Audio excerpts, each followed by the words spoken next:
Assalamualaikum warahmatullahi wabarakatuh.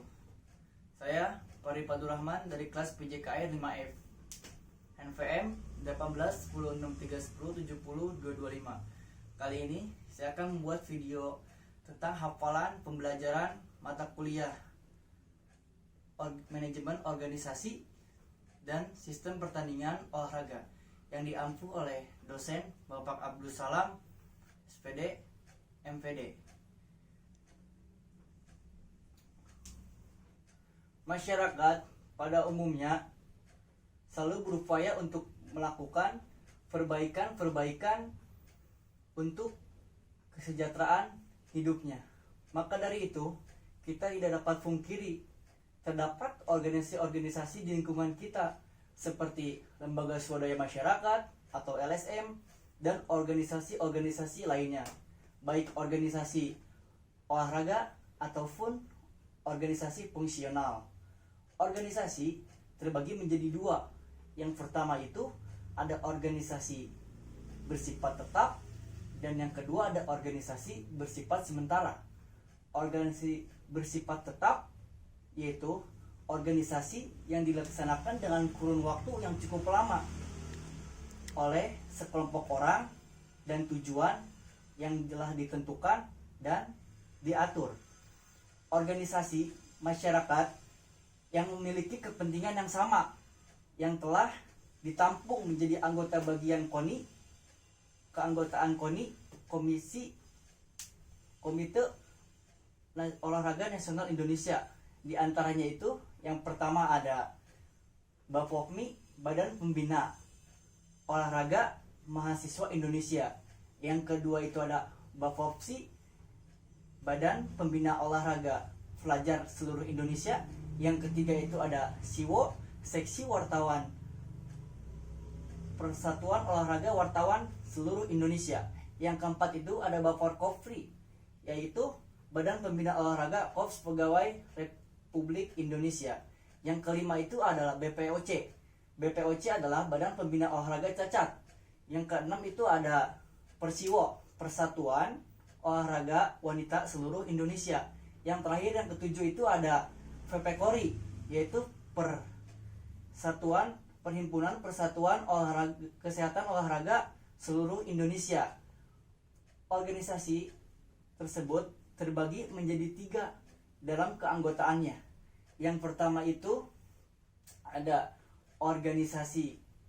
Yang pertama itu ada keanggotaan biasa yang dimulai dari tingkat provinsi, lalu kabupaten atau kota, hingga perseorangan. Yang kedua itu ada anggota luar biasa. Anggota luar biasa itu badan, instansi ataupun lembaga yang membantu atau mengembangkan baik dari segi moral maupun material. Yang ketiga itu ada anggota kehormatan, ialah perseorangan atau seorang yang telah berjasa dalam cabang olahraganya. Yang selanjutnya dalam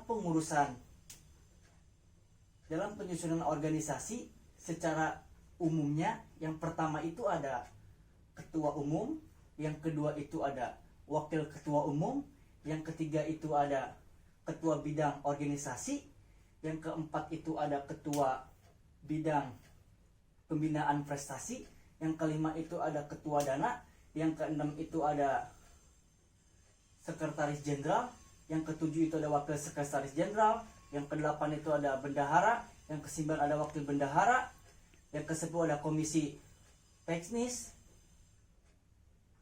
kepelatihan dan perwasitan, yang ke-11 itu ada komisi pendidikan, penelitian dan pengembangan, yang ke-12 itu ada komisi daerah, yang terakhir itu ada komisi umum. Yang selanjutnya organisasi bersifat sementara, yaitu ada organisasi yang dilaksanakan dengan kurun waktu yang tidak lama atau sebentar, yang sesuai dengan keperluannya saja.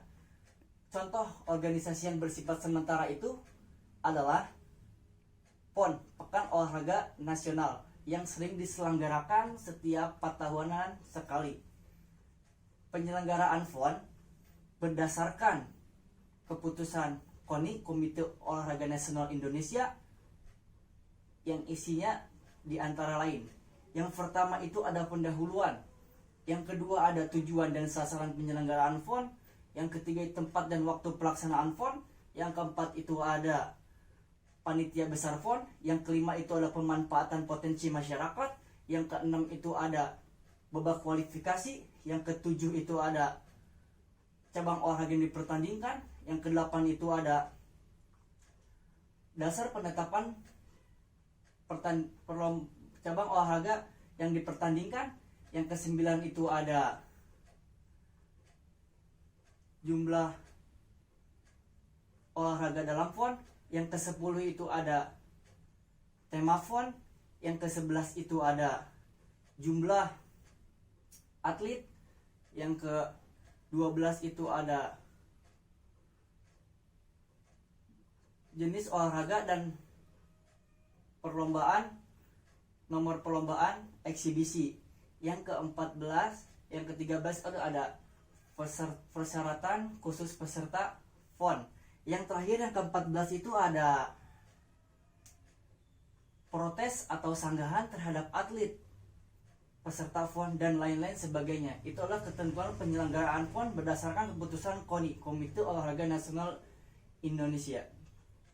Yang selanjutnya, kepanitiaan dalam penyelenggaraan PON sesuai dengan keputusan KONI, Komite Olahraga Nasional Indonesia, sebagai berikut.